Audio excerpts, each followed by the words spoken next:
Ladies and gentlemen, so glad you're back. I know you've been seeing a lot of us recently, unless you haven't, unless this is your first time, in which case, welcome. This is Holy Plot on YouTube and Spotify, right? That's still a thing? Oh, yeah, Yes. that's still a thing. Yeah, that's still a thing. Anyway, welcome back. I am one of your co-hosts, Liam, here with Jacob and James as always. And tonight we are going to be talking about just some more Comic-Con stuff because it's SDCC and there is a lot to talk about if you are an entertainment podcast. So to get us started off, we're going to pass it over to our boots on the ground reporter, Jacob, once again. What happened at SDCC Friday? So on Friday, Hall H was a little light. There was to briefly mention it, quick 30-second lightning round. There was a panel with three directors. Gareth Edwards, he did Rogue One, so he talked about his new movie, The Creator. The director of the new Haunted Mansion movie was there, and then the director of Now You See Me was there, I believe. And the three of them talked about their experiences as directors, talked about, just the entertainment industry in general. And, like we said on the last episode, Hall H is very weird this year. And while it is a bummer, a lot of it, there are some cool opportunities that are being made because of it. And this was one of them. I've always wished that Comic Cons would do more director focus. It's always actors, you know, uh, writers, but you don't really get directors up on stages like I want them to. So it was pretty cool. We saw some footage of those movies. I'm not like the most enthused about either of them, but I'm certainly going to watch them. The practical effects do look really cool in The Creator, and they talked a long time about how we were getting like an original blockbuster movie in 2023, which just doesn't happen in sci-fi in particular. So that's pretty cool. That's But something we've clamored for on this podcast, I Oh, think, absolutely. yeah, and we somewhere had down the line. Project K yesterday as well. Go watch our other episode on Thursday, Hall H, which I did think was a better Hall H showing. But James and I, because James was with me today, Hello. um, we kind of got away from Hall H. We're not big Walking Dead fans, so we just didn't really stay for that. I'd rather go see stuff that I do care about and that I do think I could talk about and be enthusiastic about. So the first thing, and seems to be something our audience likes as well, is My Adventures with Superman. There was no panel, but there was a screening of episode 4, which all of you can watch right now and should go watch. And also, Comic Con got to exclusively watch episode 5. So we are, to my knowledge, the only people in the world that'll watch that episode. So we're going to talk about that, I guess, now. So let's talk about episode 4 first, because That's the one Liam, I've seen. you've Yeah. seen 4. For the record, Um, viewers, I am not at Comic-Con. I am holding down the fort in Chicago as always. But yes. if you are at all interested in My Adventures with Superman, can watch the new episode. Just normally comes out on Friday. We are on episode 4 now. I guess it's a good enough place to start as any. What did you guys think of it? So I can just confidently say it's easily the best episode. Totally agree. I would have 5 tied with it, but for the sake of this, it is the best episode so far. I don't want to get into spoilers, but it has a very cool premise with its villain, which is something that we have been complaining about Mhm. on here. One of our few gripes with the show is the villains have felt a little monotonous, and I feel like this episode had a really cool way of going about that. I don't want to necessarily spoil it yet. Go watch it yourself. If you're a Superman, and honestly, just DC Comics fan in general, um, I think you'll find it very interesting. I feel like this is the episode that had the best character moments. Lois and Clark have some really good development here. Honestly, this is really a just high quality adaptation of these characters. And I was expecting the show to be fun, but I really wasn't expecting it to understand the characters as much as it has. And I think it's doing a really good job of that. Another thing is that this episode definitely had the best action in the show Yeah. so far. Far and away. Yeah, and it really, this is like a proof of concept for this show, in my opinion. Like, this shows me what we could be getting, in the future. and we're just getting started. So I really liked it. I'm gonna give it a 9 out of 10. Wow. Wow. James, you're next. Well, Liam, do you want to give your opinion? Because I'll probably give my opinion and then kind of slide into the spoilers for episode 4. Okay, fair enough. Yeah, Liam, you're welcome to go first.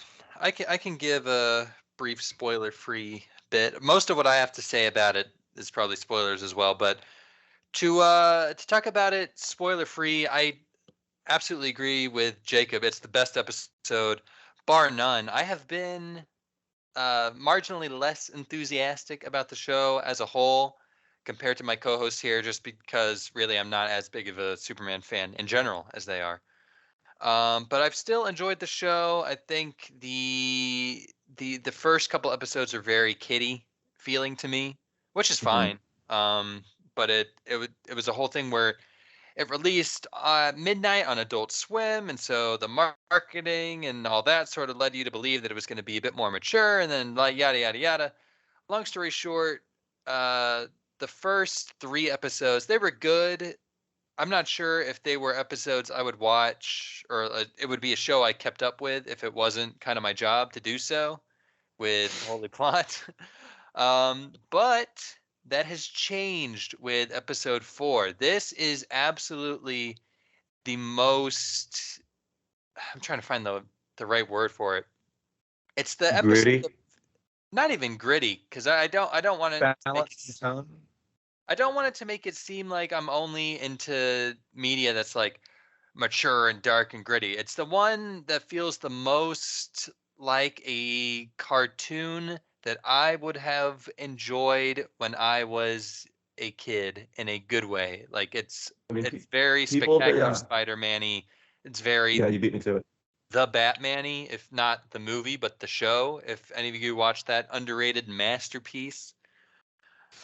It is underrated. People have been throwing around spectacular Superman, and I think this is really the episode absolutely where that is felt. Not just because of location, it does remind me of the Green Goblin introduction episode. That's what I was thinking it. I was thinking it, yeah. And I love the Green Goblin.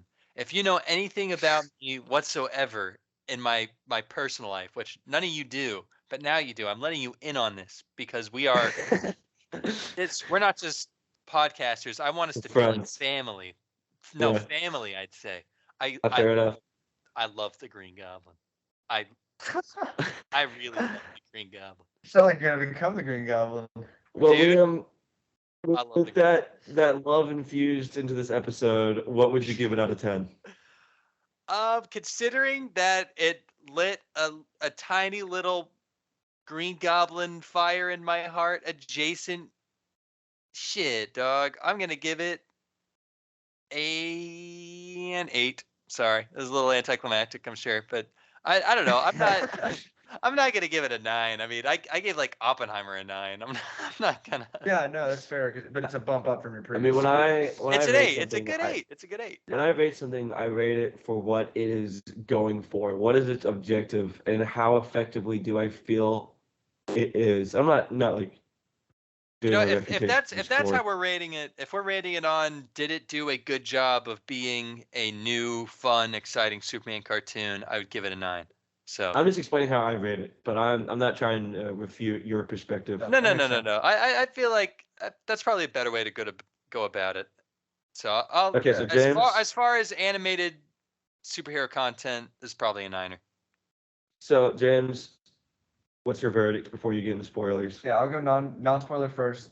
This episode addressed one of my complaints in like a way that I did not expect, and a way that bumped up how I felt about the show. Don't spoil it.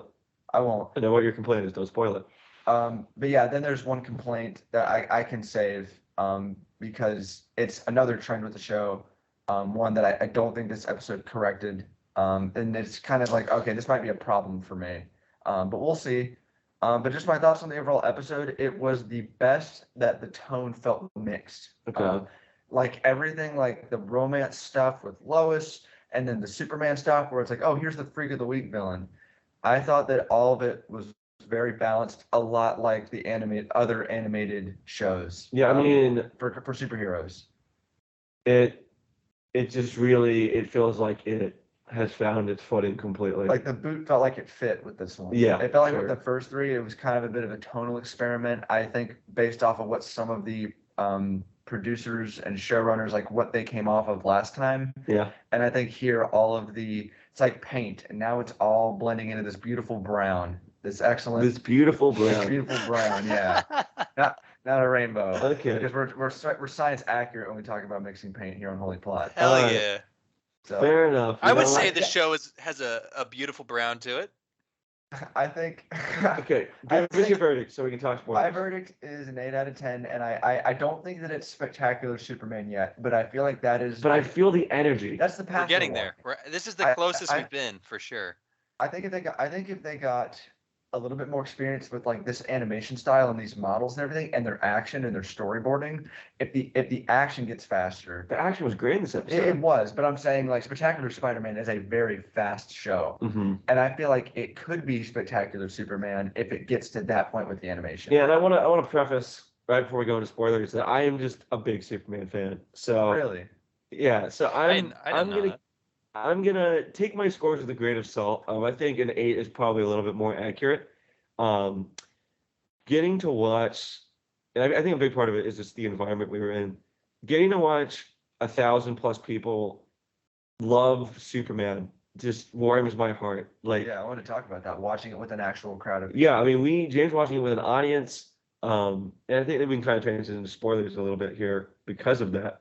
The just reactions the episode was getting were very enthused, very impactful. Official spoiler warning right here. Right here. If you haven't seen the show yet and you want to go in unspoiled, stop watching right now. All right, go ahead. which this isn't a spoiler. It's just me agreeing with you. I've been kind of anxious about if the internet was going to eat the show alive. Because Yeah. I knew going in, because I followed some of the people that have worked on it. I knew it was going to be more lighthearted, humorous. It was going to have equal, 4-quadrant male and female audience are welcome. And I was worried that, some of the comic book fans on Twitter were going to tear it up. Well, I mean, And that's not happening. that's the thing with I'm Superman. shocked. Superman is everybody's hero. He's not America's hero. I know that might be a controversial statement. I definitely agree with changing his motto. I'm a patriotic person, but I genuinely think that Superman is the world's hero. Communists. So we desperately need Superman stories that are appealing to everyone. I mean, and this is just that. And it was just so just wholesome, basically, is the best way to describe it. To see people reacting to the it was mostly the end of the episode. They reacted to the humor, though. The humor, yes, this is very funny. These episodes were hilarious, especially the 5th one, which we'll get on to. I was really surprised how much everybody seemed to be responding to the humor. Because there's a gag in the 5th episode that is just hilarious. But Yes, let's stick to we 4. can't talk about Let's it. stick to 4, okay? So the end of the episode, I did not see that really coming. Obviously we knew Lois Lane was gonna figure out Superman, but Yeah. she is usually told. She's usually Clark removes the glasses, and Yeah. it's like, oh my god. it's a moment of Whoa. the two of them. It's usually an accepting of their love for one another, like in Superman and Lois, but here it is she puts it together herself, and that I kind of is like such that. a unique way of going about it. It fits this version of the Because I character think very well. Yes. she definitely would. Like that's Yeah, always been a this version- disconnect with people for Lois is that she's this, and I know there are ways to compartmentalize it, but Lois Lane is like a multiple Pulitzer Prize winning investigative journalist who can't recognize the dude she hangs out with literally all the time when he has his glasses on or off. So I appreciated it honestly. I think it made me it made Lois Lane seem more like an actual reporter who would pick up on this kind of thing. Yeah, I think there's just a little bit of a cheese you have to accept with the premise, but Yeah. the show is really trying to modernize this character, and I think that was a good way to go about it. Yeah. They even do this story sometimes, but it's like a one-off where Clark throws her off the scent by the end. But staying within the spoiler territory of episode 4, the other big thing is the villain. So yeah, I mean That's what I really want to talk about.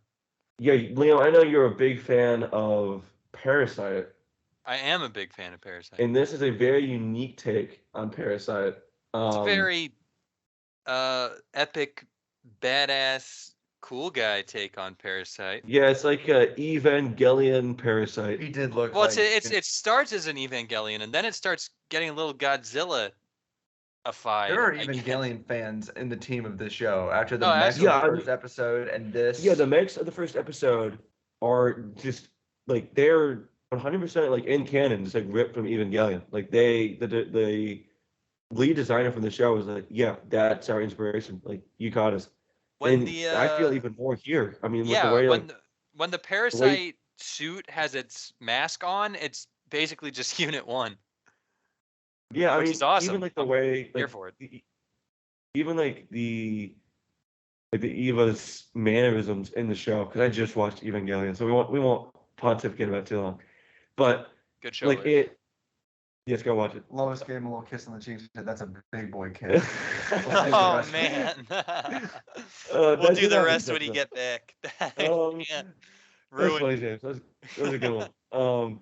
But the mannerisms of like the Eva in the show were like Parasite, like that mechanic kind of monster, like it kind of feels like a reptile and a robot at the same time. Yeah, they Yeah. directly go for spoilers for Evangelion if you haven't seen it. They directly go for that moment where like the jaw pops out and it becomes like set like an organism. Yeah. And they did that here with Parasite, which was kind of a saving grace for me because an issue that's developing, and I just don't like this when cartoons do this, where every villain is a tech-based villain. No, but But that's they didn't do that though.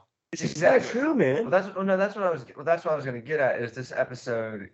It developed it past that. It's like with a couple villains, maybe even Livewire. Technology is sometimes becoming the means to mutate them.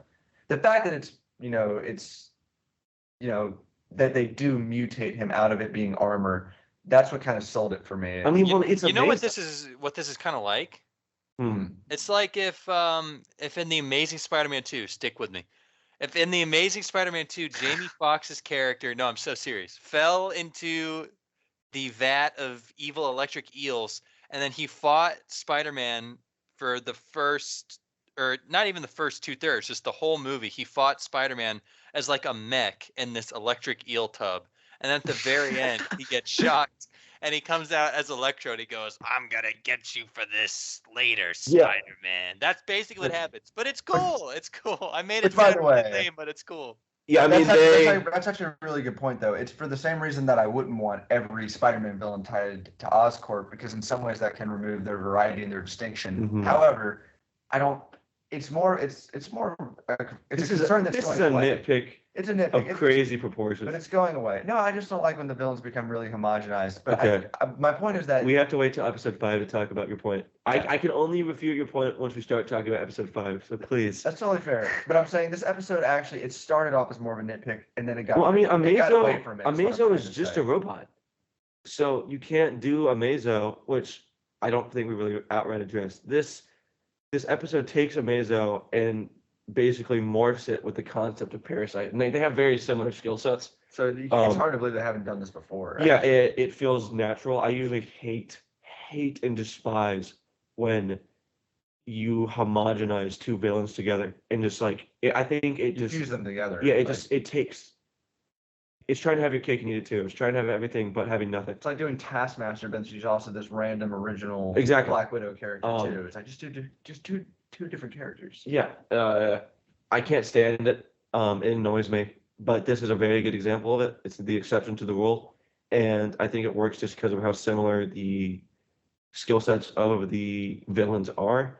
So I get your tech criticism, It's going away. but That's it's also my amazing. point. So you literally just can't The get around it. tech though, the tech also serves. I kind of liked it because it served as a bit of connecting web in between some of the more villain of the weeky guys we saw before, especially Intergang, because it's revealed that all of the villains that we've seen using this tech, their robotic suits or power gauntlets or whatever came from this laboratory that's making the parasite suit. So that that is a saving made grace of it. Yeah. yeah, It's a that made it a bit better for me because before it seemed that these guys were just sort of coming out of the woodwork and they just happened to have all of these funky suits that they stole from shipping crates or whatever. I But mean, I mean, I didn't think that, but it's I'm okay. not saying I necessarily thought that. But it's I'm just, kidding. I'm messing with you. No, It I do. was, One thing that is a plus about it is that it is a through line for a show yeah. with journalists. I think we They could have, should. for a show that's about journalists, it's nice that they actually have like breadcrumbs to I investigate. genuinely think we should talk about this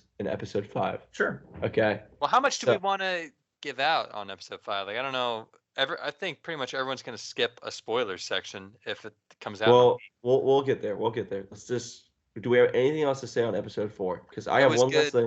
This is the best one. I want to talk about the Alex character, which is undoubtedly Lex Luthor, in my opinion. Yeah. Um, let's talk about Oh, holy, that. oh, Holy dude, plot. holy plot. I had Yes, to talk that- about that. That is Lex, 100%. Oh, dude, it totally is. Yeah. They're planning this. No, Senator. look, he's young. He's young. He still has his hair, but he is clearly. Oh, ahoy, ahoy! I did not know you I were mean- here. I hate that No, performance so that's much, fine. man. Lex being young can be amazing. Dude, Look at but Smallville. the characters are young in this. You can't Yeah. have Lex. I prefer Lex when he's a little bit younger because I think it makes his flaw of his naiveness a little bit more hypocritical. So do because- we think he is going to take over a Mazo corporation and make it an LexCorp? I don't know, but they're definitely planting the seed for the character. Oh, that's cool. That's really cool. Yeah, I think it is cool. I would say that if it is Lex, I totally don't mind a younger version of Lex. One thing I was about to say is look at Smallville. That's not just a young version of Lex. They even throw him into Smallville with the rest of the cast. Mhm. And that is, and I've only watched some of Smallville, that is one of the most renowned versions of Lex. It is probably the most renowned version of Lex. It's So, the one I know like- about. And even though I just made the joke about it, I actually do not hate BVS Lex, but we're not going to go off on a No, tangent we're not. about that. Absolutely not. That's And a whole- I'm with James. That's the Record. holy plot 100 The subscriber red capes special. are coming. The red capes are that's- coming. Yeah, but Shut up. and you know what? I like the idea. Like I said, I'm enjoying the scaled down in age cast and the fact that they're doing it very well. Mhm. I would actually really like to see this show turn around and show people that a young Lex, like a very young Lex, can work, and that it's enjoyable to see him grow into the Lex that we know. Yeah, I Um, mean, especially with just like the super young cast of characters we have here, with them being interns. Clark has literally been doing this for a couple weeks. He doesn't really know what he's doing.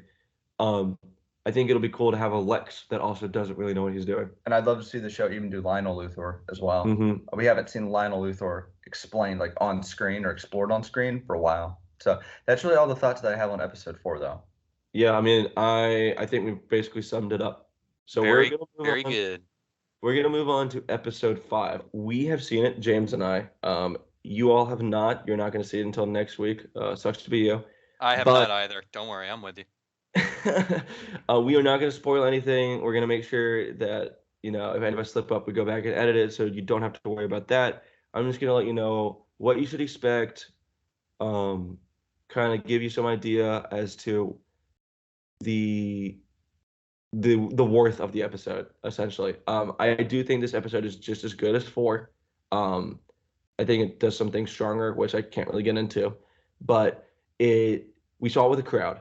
So I can very much say that this episode was getting a very positive reaction, especially with the humor. There's a hilarious bit in this episode that was genuinely like the funniest thing in the show. And I was really shocked to find myself laughing at it as much as I did. And I know I wasn't the only one. James, you were too. Oh yeah, I was laughing. It's funny. And then the show really begins to serialize itself. It starts to, we talk about how we've had some issues with its freak of the week nature. So if you're wanting the show to start to build towards something, this episode does that. Once again, literally can't basically say a word on it. But it really is, it ties the first half of the season together. Because, I mean, this is the mid-season point. It's Wow. a 10-episode season. I didn't realize that. Yeah. So It's kind of sad. it is kind of sad, Yeah. we're getting to that point where we're getting really invested in this show, and I'm glad to be sad about it. I'm glad to be sad about it. I Yeah. want this show to have more than 2 seasons, and thank God it's getting 2. So I can't really say much on it, but I heavily recommend that you check out the show next week, because it's really just proving this to be this consistent build.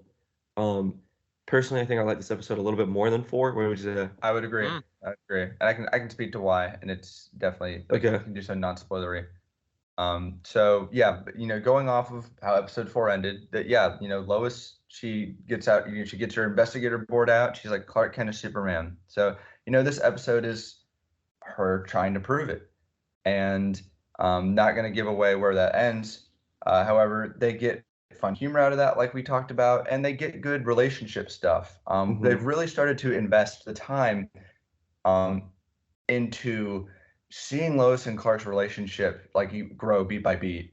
They've done a really good job. Yeah, of we have 5 episodes of a cartoon, and they're you incredibly developed. Yeah, you care about these versions of the characters. Yeah. And I thought it was a great episode for Lois. So that's where I'll kind of leave that. Yeah, I mean, in my opinion, Superman stories are their best when Lois is just as much of a protagonist as Clark, and this episode, I really feel that. I'm just surprised how much, now that we're at the halfway point, how much this has just immediately jumped in as one of my favorite versions of Lois, because they've evolved a lot of her traits into, well, it's a more immature version of the character, but it's very fun. You feel like you're seeing Lois Lane at her core without maybe this she doesn't have this journalist persona yet. Yeah, she doesn't have the experience. She hasn't built herself up, and neither has, I mean, I think that's just like a constant theme with the show, is that these characters are finding themselves as we learn their origins.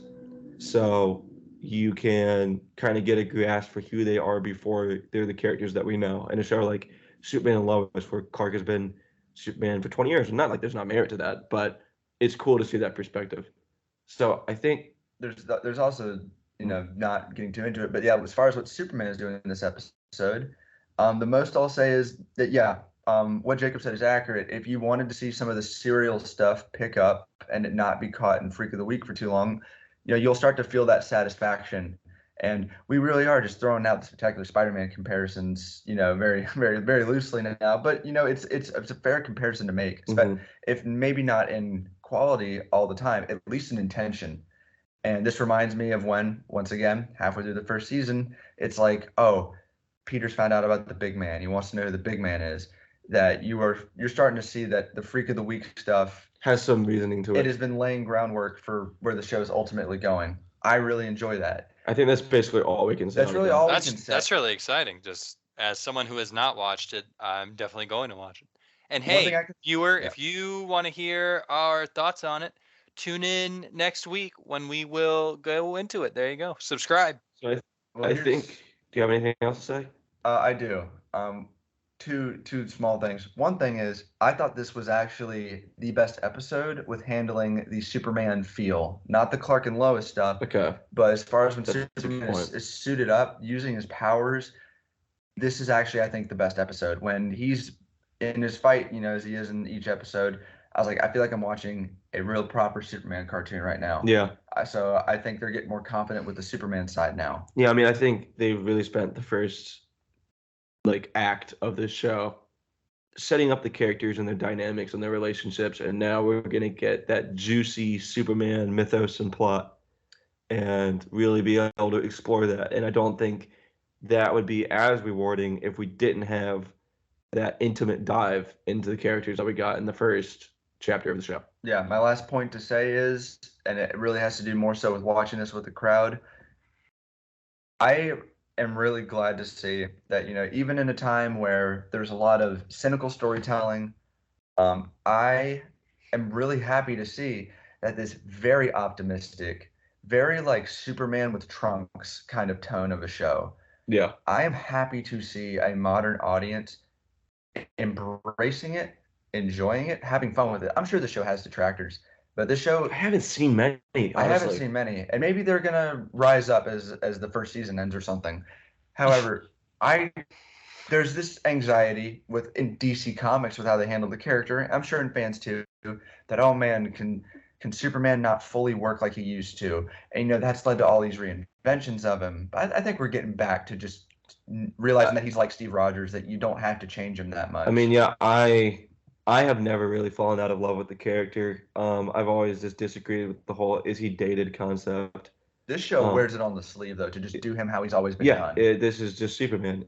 And if you ever thought that Superman was a relic of the past, just go watch this show because it's coming out every week, and it's the same character that was around 80 years ago. I think it does modernize him, though, in very compelling ways. And if you're just looking to get into the character, I mean, I cannot recommend this enough. It modernizes him without some compromise, attempted grand deconstruction to reveal who he really is. You know, it's just like, nah, he's just a simple guy that wants to help. Yeah. I mean, I always go back to the Tyler Hoechlin interview. Where he questions why it is boring to be good.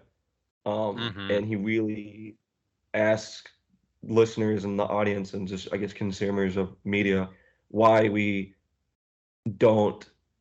not appealed by stuff that shows an ultimately good character. I mean, look, I love shows that have these deconstructions of characters, but I mean, recently I've just been watching so much of it. I mean, not to spoil any shows, but like Breaking Bad, Attack on Titan, and I'm like, I need a show that I need a character that will. I just want my protagonist to smile, damn it. Yeah, exactly. You want a character that's a rock. I want a character that's a convicted rock that doesn't abandon their morals, and not all these shows have these people turn for bad, but it's good to see a character like Superman be in the limelight. Just a character you know what that reminds me of? And refusing to bend the knee. You know what that reminds me of? What, Liam? That reminds me of Homelander and Omni-Man, baby, because we got some more Comic-Con news. Look at. Are we? I like the characters, but that was a jarring transition from my point of the polar opposite. Let's talk about two of the most prolific evil Supermen of our time. Superman being bad is more interesting anyway, so please tell us more. Yeah, by all means. Now that we're done with the boring Superman who doesn't do anything, let's talk about the two superpowered Kryptonian adjacent characters who are actually making shit happen in the industry. Realistic Supermen. We're kidding. We're kidding. So, what exactly are we getting with both of them? We are getting. I'll start off with Omni-Man because he is getting the most. First of all, Invincible Season 2. If you are a genetic freak like my co-host, who will remain unnamed for anonymity's sake, and have not seen Invincible Season 1, like some kind of crazy person, go do that right now. Even it's very, very good. Even it's evil Superman. Okay, I think this is not even the first time we've groaned about evil Superman on here, but probably not. Listen, man, give this show a chance and stick around for the long haul. I mean, I was in the Season 2 panel today, and the creator of the show, Kirkman, I believe is his last name, his take on the characters and concepts was really well thought out. So I'm not like concerned or anything. The story, because I know what happens in the comic, and obviously I'm not going to go anywhere near what happens in the comic or even in Season 2, but things are not going to go the way you think if you are just a Season 1 watcher and don't know anything about the comics or anything like that, which stick around, I promise. Yeah, there were multiple fans that were going up to him asking him Season 1 questions, and he was like, dude, I just go read the comic, man. Yeah, it's a huge Riddler. Does he know? I mean, I don't know how you have waited this long and you asked Robert Kirkman about Season 1. Like you waited this long and you have. No, but they were asking questions about like the future, and he's like, dude, there's no need to ask. Just go read it. Yeah, it's out there. But really that's coming out. We got it's not a super meaty trailer, but we did get a trailer for it. It was mainly going over the voice cast. Which is cool. J.K. Simmons returning, of course. Very, very epic. It's just nice that Season 2 has tangible stuff that exists. You know he's in Season 2. James, did you watch the trailer? Do you know he's in Season 2? I might have missed the name. Who? Josh Keaton is in Season 2. The man himself. The GOAT, Spectacular Spider-Man. The Spectacular Invincible coming soon. So do we know who he's voicing? I don't think so, but he is going to be in it. That's awesome. And then there's two other pieces of Invincible news. Adam Eve got a episode that dropped tonight, I think. Like a surprise special. Yeah, it was a surprise special. They premiered it at Comic-Con. We didn't go watch it because we watched Justice League, which we could talk about in a minute. But that premiered tonight, so if you're an Invincible fan, I don't really know what that means, but go watch it. And then the other piece of news, which it got leaked a few months ago, so you might know about it if you find the topic interesting. The Mortal Kombat DLC got announced, and Combat Pack #1 is what it's called. Yeah, and Homelander and Omni-Man and Peacemaker, which is just so funny that Peacemaker goes from a nobody to Mortal Kombat. Yeah, to Mortal Kombat. That's pretty awesome. I love Mortal Kombat too. I think one of the best things they did in the previous one, MK11, was Spawn. The guy Keith really David who voiced him in the criminally underrated cartoon, which everyone should watch. They did the Xenomorph, right? No, that's X. So MKX did a lot of horror stuff. It had Jason and Leatherface and the Xenomorph and the Predator. And then MK11, they kind of Rambo, right? Yeah, so what they did is they sort of went for an action movie. It was basically if your dad picked the Smash Bros roster, it would be the DLC of Mortal Kombat 11. We had Joker and Terminator, Rambo, RoboCop, but the standout for me anyway was definitely Spawn. And it looks like they're taking that and running with it. It's going to be, it appears to be more comic booky themed, this combat pack, which is cool. Yeah. So I'll just go through the list because we also have some Mortal Kombat original characters that were highly requested by me. For the record, Ermac is someone who I was sad was not in MK11, and he is in the combat pack for Mortal Kombat 1, so I guess I'm going to buy it because it's Ermac and he rocks. We also have Quan Chi. He was noticeably missing from the roster. He was one of the ones that people were asking for, so it's cool that he's here. And then Takeda is also here. He's the one I got the least to say about, but it's cool. He's got his fans. I mean, I'm not really big into Mortal Kombat, but it sounds like you, as a big fan, you're enthused. I'm very enthused. The fact that we are going to be able to do Homelander versus Omni-Man on a next-gen console, it's so cool. You're going to be able to like rip his head off. I'm not made of stone. I'm gonna buy that. That sounds cool. That's just a cool pairing. Don't forget about it is. And this is the most toxic patriarchism of all time. Is Homelander and Peacemaker beating each other up. It's like the visualization of the Patriot Act. Yeah, that's hilarious. That's so funny. And this is, I'm not sure if they've confirmed any other combat packs, but it's definitely going to happen. I mean, they did, man, how many did they even do for 11? I don't know. They did a couple, bare minimum. I mean, they notated that it was 1, so that kind of implies there's a 2. Right. So it's cool. It's very exciting. I think all of these characters are great additions to the roster. I'm excited to see how they play when it comes out. We will talk about it, but that is all I got to say about that. Now, are there any other small bits of Comic-Con news? I'm trying to think. I believe that's about it. So that leads to our next topic. This was not something I was expecting to do. We're once again recording in like the middle of the night. We went to see Justice League Warworld. It's part of the Tomorrowverse. I'm not the biggest fan of the universe, if I'm being completely honest. But I do think Man of Tomorrow is actually like a really good film. Go watch it. More good animated Superman. We didn't just get to watch it also. We got to see some of like the writers and the people who worked on this universe. Yes, they had a 45-minute panel. We'll edit some of those clips in. Like, if any of you guys are listening, hi. Yeah.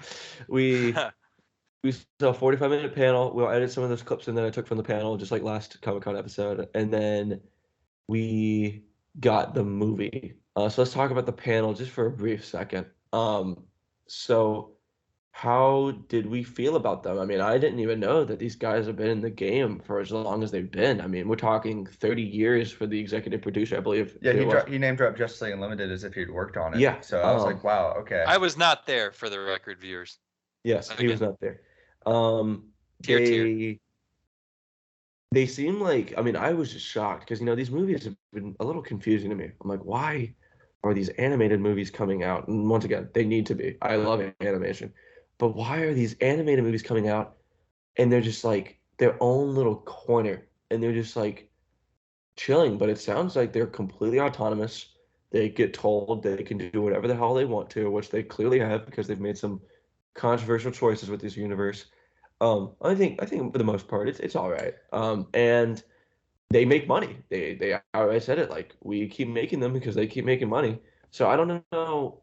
They've got it figured out, I guess, is the where I'm getting at. Well, they got to be in a very interesting position, because in the animated movie area, for one thing, yeah, these DC animated movies that are directly released, Mhm. used to be DVD, now it's probably pretty much digital. Um, Or Comic-Con, I if think you're cool enough. I think, yeah, if you're super cool and in on it, um, they've been like a staple of DC, Hmm. forever now. I can't imagine just a DC release schedule without these movies. But they're in an interesting point because now there's an endless amount of comic stories to adapt. That being said, you Do we know, want to talk about what they are going to adapt? we will. I don't think it's a spoiler for this No, movie. we will. We'll talk about it. Well, let's talk about it now.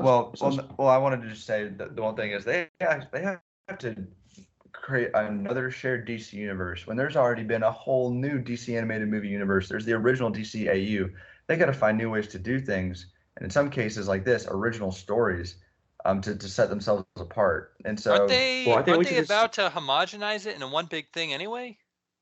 yeah. So let's just talk about what they are doing. I think it's not a spoiler. I mean, it's completely separated from the movie. It wasn't even like it's going to be announced as like the slate. yeah. I mean, Let's just it's on the internet. I Let's go mean, ahead and say it's on it. our Twitter page. So they are making an animated Crisis on Infinite Earths movie, which is just insane. That hasn't happened yet. I don't understand how. I've thought about how weird it is that it hasn't existed Yeah, I yet. Oh, mean, my dude, that's hope gonna for it is that rock. it'd be like actual legitimate like Crisis. And I know we're done with the multiverse. I know we're done with it. But can you imagine if we got all of these DC animated universes, which are just so rich, culminating before the DCU, and we got That'd be awesome. and look, I know. I mean, James and I, the moment we thought about it, we just How are went, you gonna oh, do Kevin that? Conroy. I was about to say it. How are you gonna do that without Kevin Yeah, Conroy? instantly thought it. Yeah, it's just the you know Man, the elephant in the room, and I mean it's rest in sad. peace, King. Rest in peace. They even mentioned him.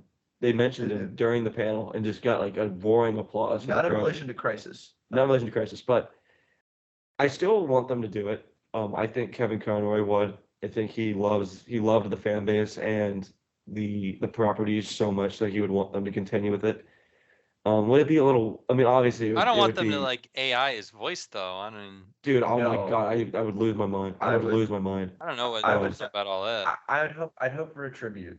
yeah, I I'd hope just for think some. Batman just wouldn't be there. I'd hope for some kind of Oh, tribute, or Batman's gonna be there, man. well, no, a tribute, or if they are going They to can reuse the lines. I'm fine with that. reuse lines or a nonverbal cameo. Yeah. But if they're gonna, because this is what It's kind of, Crisis. It's gonna be this is the big question. Are they going to be bringing in like the Teen Titans from their cartoon, the DCAU? Probably. the God DC help us. animated movies. God help us, Teen Titans Go. I'm sure It's a funny show. those Get little- over I yourself. know. I'm joking. Young Justice could be in there. They could bring in. For the record, Teen Titans Go is funny, and it would be very funny for them to show up. I mean, obviously it's these all right. movies would be in there. That would be awesome. And then the other animated movie that got thrown out there is Watchmen is getting an animated movie, which is just That's overdue. I can't believe that hasn't been done either. Here So we are. those are two movies to look forward to. They're coming both next year, I believe, if I remember that correctly. So we have more DC animated stuff to look forward to. So let's circle back to Justice League, what we're talking about. So I will just give my quick non-spoilery review of the film. The film has a lot of great ideas.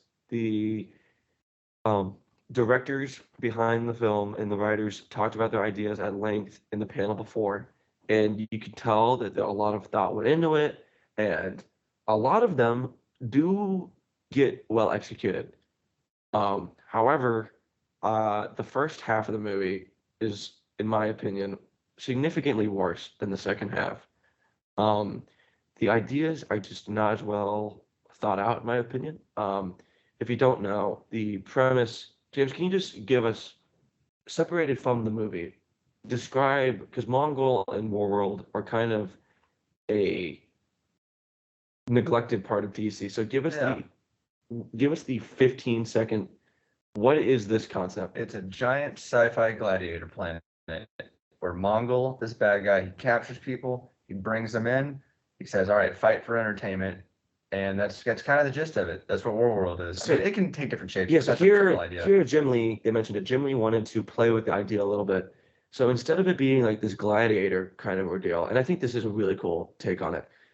Instead, it is this like basically the characters, not the victims, prisoners of Warworld, are forced to confront their fears basically, and their like the things that would bring out the most suffering in them, and that's like what powers the planet, which is really cool. Intense. Yeah.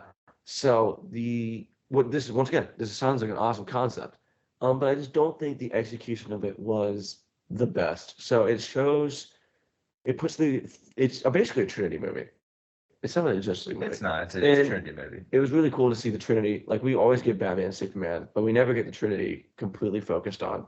So I thought that was really cool. But it puts the Trinity members in distinct environments, which are kind of antithetical to the fiber of their characters.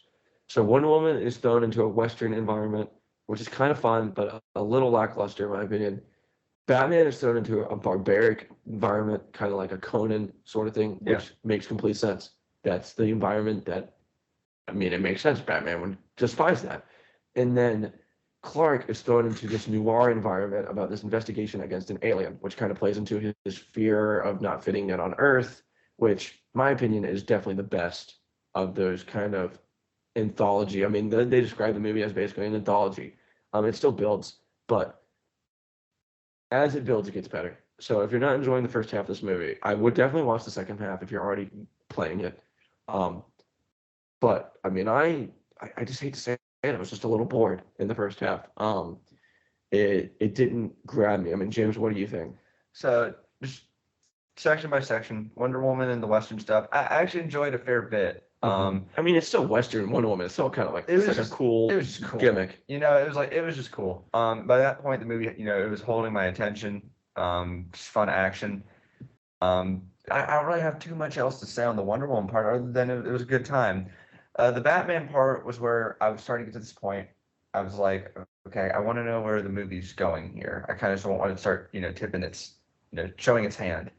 As far as how the barbarian section just was, It was definitely the weakest. well, there was just some writing for Bruce Yes. that struck me weird, and the reason for that There is a is very I hate to say like misunderstanding, because the movie does like there are multiple times in this movie where Batman like is given a gun and he just like throws it away. Well, It's yeah. hilarious. Well, yeah, Um, and I'll get into but it just a little bit. I'm not going to spoil it, but there's a moment in this section that is like a misunderstanding of Batman, and it's just like I'm like, Jacob, dude, come on, man. Jacob, What? would I have liked the Batman in this movie? Well, he's played by Jensen.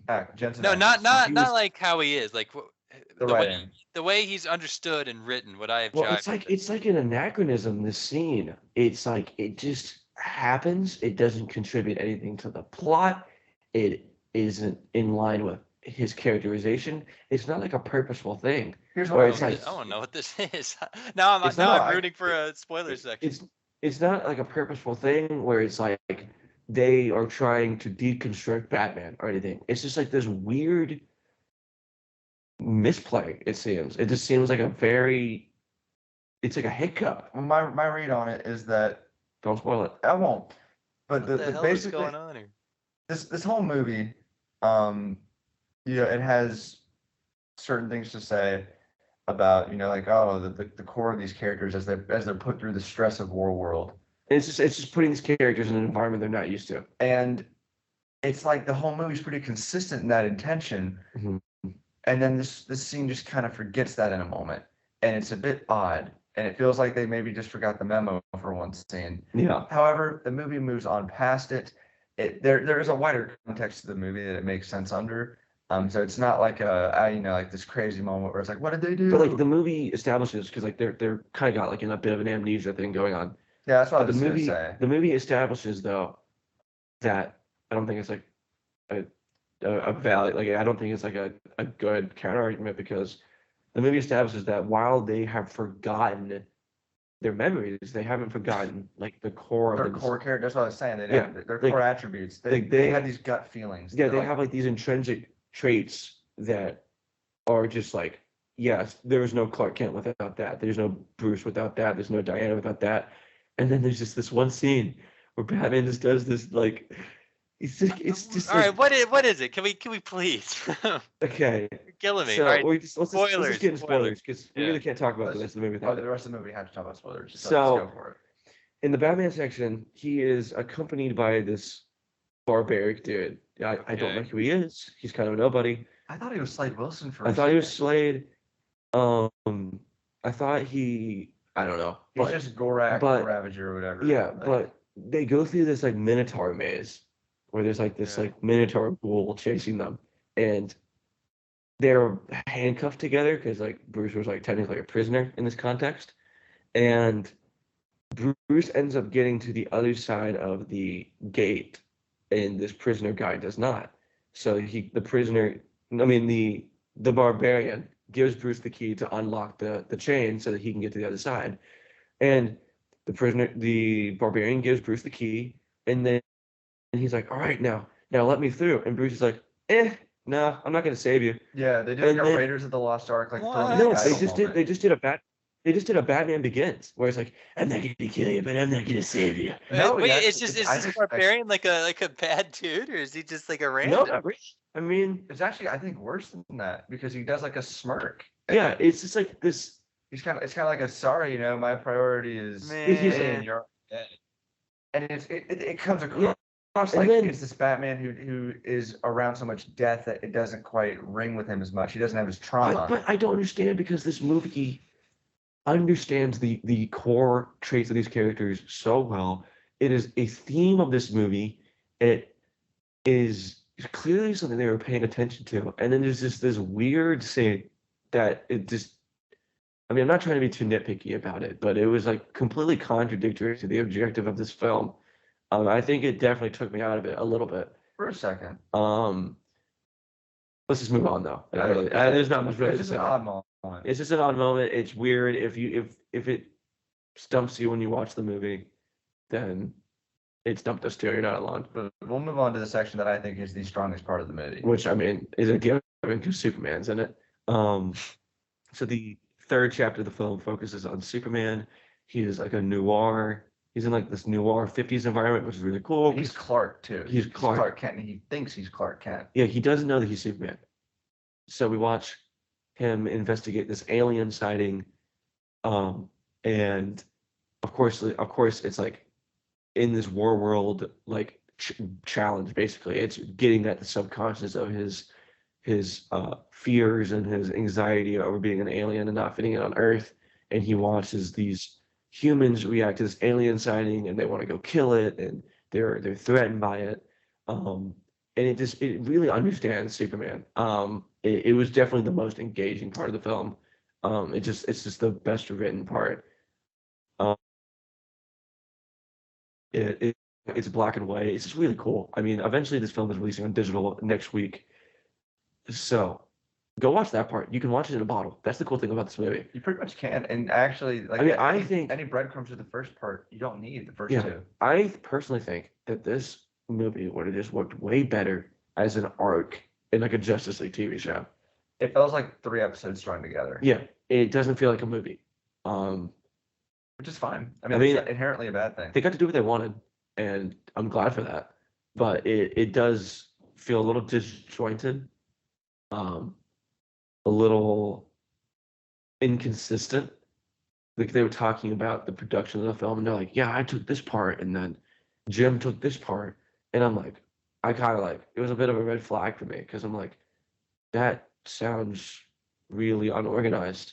A cool concept, but I think it definitely detracted a little bit. And then the last third of this film is the confrontation on Warworld. They're back as themselves.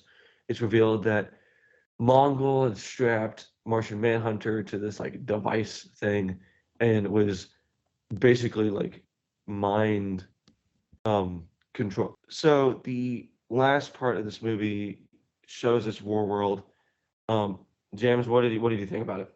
I enjoyed it. Honestly, I thought that the kind of third quarter of the movie was stronger. I feel like The movie definitely gets better as it goes. when you finally show Warworld and it's kind of played off as this twist that everything's been a bit of a simulation. I thought that we'd see more of Warworld than like a hallway and a courtyard. Mm-hmm. And I feel like They didn't really like get into the setting as much as I you wanted to. kind of didn't get to learn about Mongul. Mhm. You didn't really get to learn about Mongul through seeing how harsh of a world he's created. It almost feels like he's just in a lab rather than a whole planet. Yeah. They kind of talk about how Warworld is like one of the greatest threats ever, but you don't really see it at all. So that was kind of a disconnect for me. I kind of feel like it's almost like they ran out of time. Yeah. And I feel Which like is weird in a movie that I felt dragged. and yeah, Mongol just because there was really no time to see Warworld, you really didn't get to know Mongol. I mean, it was a good Yeah, it was a good voice actor performance. I was But disappointed by that. I mean, I'm a big Mongol fan, and I was actually like this movie was on my radar a little bit, and I wanted to see Mongol kind of have the limelight because I mean, even in the panel they were like, "Yeah, Mongol hasn't been touched in 40 years," and I thought that was really funny. yeah. So with that said, I just found it a little weird how I hate to use the word neglect, but it just felt like for a movie where he is like the titular character, because I mean, him and the world are one and the same, it just felt like he was a little underserved. Yeah, just maybe just felt like it maybe could have made, especially the first two segments, maybe a bit shorter, trim them down, and make more room for Mongol to really go against these three heroes. Yeah, if there's anything I have to say about this movie, it just feels like they had some really they got together, they had a vision for the movie, and they really had fun with the vision that they built, and they said, you know what, we're gonna make this. And I think maybe if they just killed their darlings a little bit more, this movie might have been a little bit better. I think it was still good. I think it had good ideas.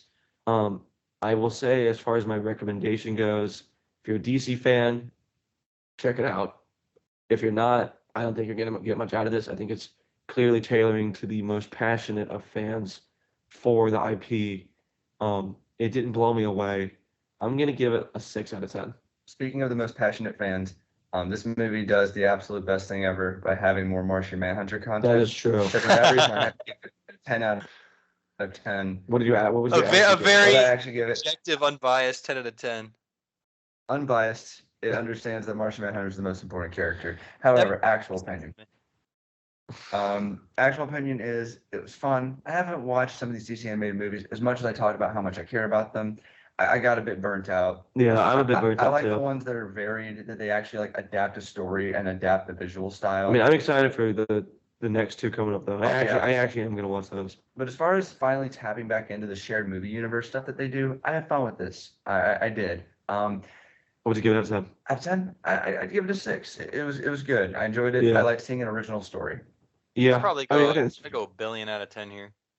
on the way out of the panel, we were given a very special gift. If you're a Holy Plot listener, the video is popping up on the screen. You would have heard about the Flash NFT edition. Oh no. I So thought we we're were wa- done with this. So we're walking out of a movie completely unrelated to the Flash. The Flash is And a not much better one. in a better movie. The Flash is not even in theaters anymore, if I'm quite positive. I think maybe I had like a couple showings Who of that. knows? It's probably It's the probably dollar been theater. Give booted us- out of every theater in the country. They give us this. There'll be a picture of it on the screen. I'll take a picture of it. This Flash, like metallic card. Well, It feels like one of the premieres of the movie got canceled, and they had extra left over at like the WB merchandise vault. And look, we kind of don't like the Flash, but it's got a special place in our heart. It's like it's been the It's most our constant- baby. Yeah, it's our It's our baby. It was, Yeah. Oh yeah. Have we This is mentioned the first thing we every talked single about. episode? I think we it's been have. the first. It's been the most consistent thing we've talked about other than glup shit out. Other glove shit. And in a Superman way, and Superman. this card was the glup shit out of this panel because it came out of nowhere. So I will just read you the back of the card. So at first it says own the Flash now. No thank Get this. You just paid like $280 to get into Comic-Con. An exclusive $2 discount offer. $12. So you can save a gallon of gas. $2 for buying the Flash digital. movie? Flash If you scan this QR code, you get $2 off. Wow. It's so generous. I That mean, is the absolute maximum the shareholders would let them do. They've lost so much money on this stupid movie. you know what? We will just, you know what? On the screen right now, the QR code is popping up from the back of the card. So if you want the Flash for $2 off, which I mean, I That's guess. that's such a steal. That's negative If you $2. wanna- if you They will wanna give you download it- $2 at this point. If you want to download it to watch it on a plane because you want to fall asleep or something, the QR code is popping up on the screen, and also More importantly, the QR code is about to pop off for quote own the Flash Web3 movie experience No now. way. Collect exclusive So digital shameless. artwork, watch the film and special features as you explore interactive themed navigation menus. you know that thing from I'm 2004. I'm imagining the CEO of Mattel from Barbie, like Will Ferrell, being in charge of the marketing for this movie. And then it It's says, the Kens. Did you- Yeah. we're gonna get to another topic. I can talk about it now. I've been waiting for my end for 3 podcast episodes. Oh, what is this? Discover unique AR collectibles and more. So you see it? That's the QR code. So if you're interested in the Flash NFT edition and you want the Comic-Con exclusive scoop on it, Hey, there you go. You're This is our welcome. first commercial. This is our first deal. Or you Yeah. it's our You first are sponsor. basically- Sponsor. If you're scanning on that QR code, you are basically at Comic-Con right now. Because you the best part of comics. They can't give this shit away. I can't even believe it. They're standing outside of the premiere for other Yeah, movies. so they, Also, the web It's like, Reaper hey has kid, you want $2 off of the interactive Bat computer menu and the Flash NFT? and what's even better is that the Web3 part has reverse flash coloring. It was me, Barry. This I is- did the web. This is his promotional master card. plan. So imagine your earbud Dawn in the real world, and the Flash is getting a movie release. You go back and you convince Ezra Miller to go on multiple crime sprees across Hawaii, and then you go to the Flash marketing department and you say the kids love NFTs. The kids need NFTs. You're not going to sell this movie unless I feel like I am sitting in the Batwing or whatever it's called in the stupid movie. This movie's gone down so far. What I give it in the first episode, like a 6? That's bullshit. That's not true. After the Web3 version, it's a 3 out of 10. Yeah, so dude, okay. you've lost a lot of goodwill for me if you start giving me QR codes for the back computer. Okay, well let Flash Apex. me let you in on a big news dump. So we haven't been able to do the news this week. We just had too much going on. I just think it would kind of bloat our episodes. But there's one piece of news that I've been dying to share with the group. Oh no. So I'm just gonna let you guys both. I'm gonna give you 2 answer choices. Okay, you get 2. It's an open-ended question. Okay. You get to answer twice. Okay. Okay. I'm not gonna. That's all you get. Pull the plot game show. All right. Both of So- us get 2, or we You both get 2 to 2. share. Okay. You both get 2. Just Okay. tell me the name of the movie that you think. Gotcha. So, alongside The Flash, 2 other movies have been added to the NFT collection. Oh no. other Oh movies. no. I What gotta do find you another think they- monkey. What do you think there are? James, I'm not going to react. I'm going to let you both go. Just give me 2 movies off the WB docket. The WB. Damn, I was gonna say Ruby Gilman, Teenage Kraken. No. Okay. Okay. That's movie of After the what- generation. That's a 10 After out of 10. the Warner Brothers docket. Let's do it. Just spit it out. It's not. Space Jam 2. Okay. Is it my turn? Yeah, Liam, give your first. It's certainly not Barbie. Okay, James, what's your second? Liam's first guess is Barbie. I Okay, guess. I'll give you a wait, hat. I'm I'll give you a gonna hat. go for it. I'll give you a hat. I want you to think 10 times worse than both you guys are at. Oh no. Oh. I try to be a pretty positive guy. I don't want to. What is it? Fantastic Beasts 3. Okay? Fantastic Beasts 3 Can I is my get? next Can I guess. get? Can I get a hint? Is it like a recent thing? No. Oh, it's not Okay. recent. It's not recent. I gotta go with one of the Harry Potters. Whatever I guess, it's not gonna be as funny as what it actually is. Oh, wait. Yeah, I was about to say, when You've already gotten 2 guesses. It's too late. Oh. The 2 films that have been added to, in case you want to be interactive with these movies, because I know that you've been waiting to go back to Middle Earth for a long time. Shut up. No. So Stop talking. you want to interact with Middle Earth. The Lord of the Rings trilogy is now part. No. It's over. I'm not It's allowed so to say over. We are in the end times. Sauron. So Dude, the What? fourth age is ending. The time of man is over. Liam, what are your thoughts on that, buddy? Oh. Oh man. My face is like that Oppenheimer thing where he's got his fingers on his face. James is just dead. It hasn't hit him yet. He's gonna What do be you acting even like 30 There's not a single screen in the whole trilogy. What do you interact with? I guess you can like read the. Remember when Gandalf like goes in that closet? I can imagine you can like read the scrolls and hidden. When he's Whoever came up with that is disrespectful to could J.R.R. you all right, It's also imagine all right, It's also just imagine if you're a necromancer, right? Just pretend you're a necromancer real quick, and you go to the grave of J.R.R. Tolkien and you necromance him, and he comes up and this is a bad page. you try to No. you try to explain to him what's happened to his franchise. So first of all, Mr. Tolkien, your book got turned into one of those talkies. That's good. But then what they did is It's also like the most successful talkie of all time at the these Oscars. evil orc bastards have taken your beautiful story and are selling it to the masses as a Via the blockchain. And they made 3 pyramid movies out of The Hobbit, by the way, just to give you a heads up.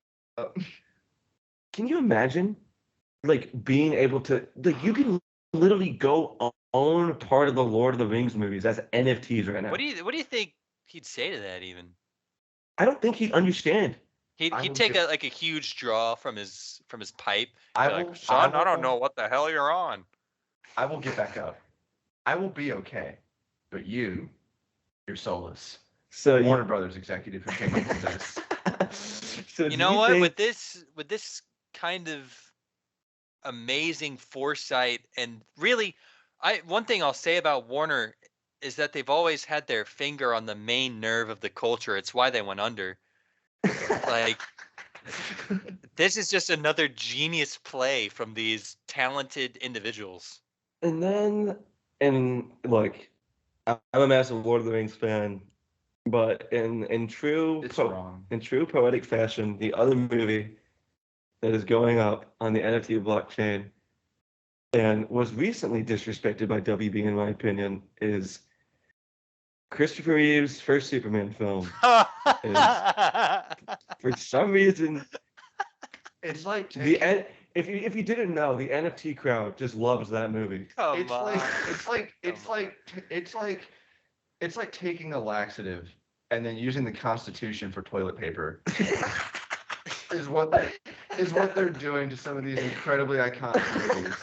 Oh, dude. Why don't you just Hasn't Christopher Reeve suffered enough? It feels like Why are you gonna put him on the? I don't want to own Christopher Reeve on the blockchain. Leave him alone. Christopher Reeve is. This is just. We need the strikes. This is just gross. We need the Leave him alone, strikes. man. You This is just already gross. brought back his ghoulish visage in the Flash movie, and it looked like he was a character in like a PS1 game. And The now film I'm gonna be able to make him continues. dance around my screen like a little, I don't even, like Pinocchio. It's a shame. Whoever's doing this, stop. Yeah, They're not please. going to. For the sake of art and history, Like, and morals, if you just stop. Nobody wants this. when I was tweeting out the NFT video and like the podcast, I literally put in the description, like, new episode, we talk about her hysterical story about the Flash. Oh, And I was like, NFT accounts were like liking my tweets, and they were like, don't "Oh my like our gosh, shit, you rat you gotta bastards." you gotta share this on the NFT page." And it's like, dude, I don't think you understand. I'm gonna I am shower I am cat laugh face. I am laughing at you. James, I am I'm gonna. Can I send you a picture of my middle finger and you put it on the screen right now? And you Yeah, say, sure. share this, NFT guys, share this, more like. Liam Epic face reveal. much? Owned my yeah, Liam finger reveal. Yeah, I'll crop 15 your hand. Yeah, go ahead. subscriber special finger reveal. I'd do that. Stop googling this. Stop, please. I can't do this again. He's looking at Lord of the Rings Bored Ape. I already did. There's none because no normal person would even think to do this. Yeah, because there's only one. It's just so shameless. apathetic. Whatever. It's so shameless. It's just corporate. It's so sad. Here's Superman like- Bored Ape. Oh, just Stop. This is just Stop. this is just defilement. like these characters, these movies, like The Flash I think was bad. I think The whoever Flash was bad, but it's like the way I wrapped my head around it was this desperate attempt to salvage an ongoing dumpster fire. It was like, this movie is already tarnished. Let's get the most juice for our squeeze. You know, it's like a tree falling in the Juice woods. for a squeeze. One other news story.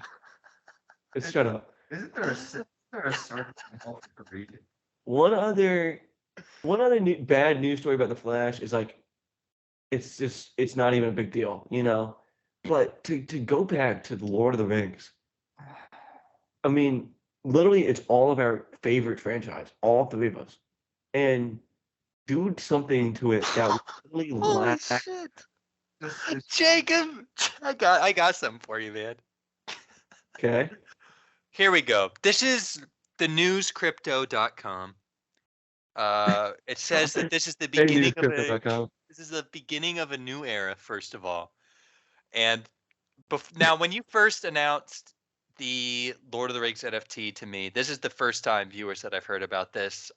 Admittedly, my reaction was probably a little too strong. I probably wrote it off too soon because I didn't realize, Jacob, that with this NFT, this digital only, I could do this. This digital only DVD with more sensory immersive menus and augmented reality assets (parentheses AR), such as Gandalf's wand.